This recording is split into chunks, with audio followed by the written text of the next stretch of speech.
था सुक्खू राम। ऊंचा गांव की दुलारी से उसकी शादी हुई। शादी के बाद पहली बार पत्नी को लेने जा रहा था। दोस्तों और परिवार के लोगों ने समझाया, ससुराल में जरा ढंग से रहना, सबको जी कहकर बुलाना, खाने पीने पर टूट मत पड़ना, देखने वालों पर बुरा असर पड़ता है। सुक्खू ने बात गांठ में बांध ली। ससुराल पहुंचा तो सास ससुर साले सालियों ने खूब आवभगत की।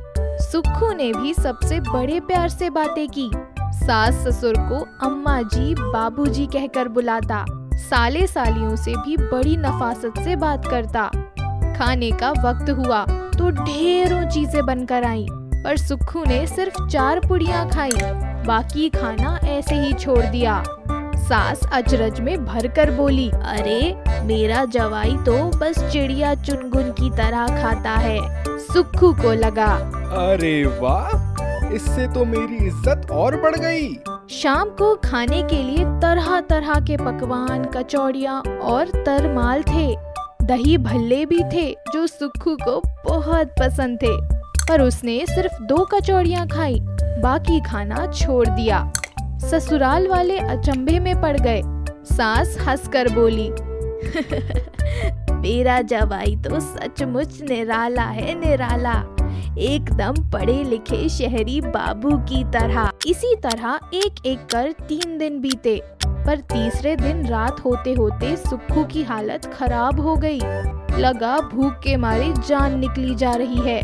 उसने चुपके से अपनी पत्नी दुलारी को जगाकर कहा, दुलारी तू कुछ करना, मेरी तो भूख के मारे हालत खराब है।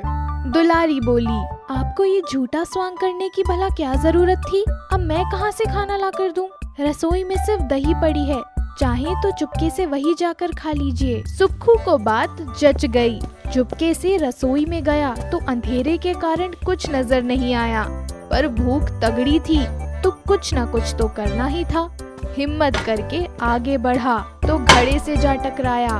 घड़ा फूट गया। फिर उसने झटपट दही की हंडिया को उतारा और जल्दी जल्दी खाने लगा, पर इतने में जगार हो गई। सुक्खू की सास हाथ में लाठी लेकर दौड़ी, सोच रही, जरूर भूरी बिल्ली ने कुछ गड़बड़ किया है, दही खाने आई होगी, आज इसे नहीं छोड़ूंगी। पीछे पीछे सुक्खू के साले सालियां लालटेन लेकर आ पहुँचे। घबराहट के मारे सुक्खू के हाथ से दही की हंडिया गिर गई तो सारे कपड़े दही में सन गए।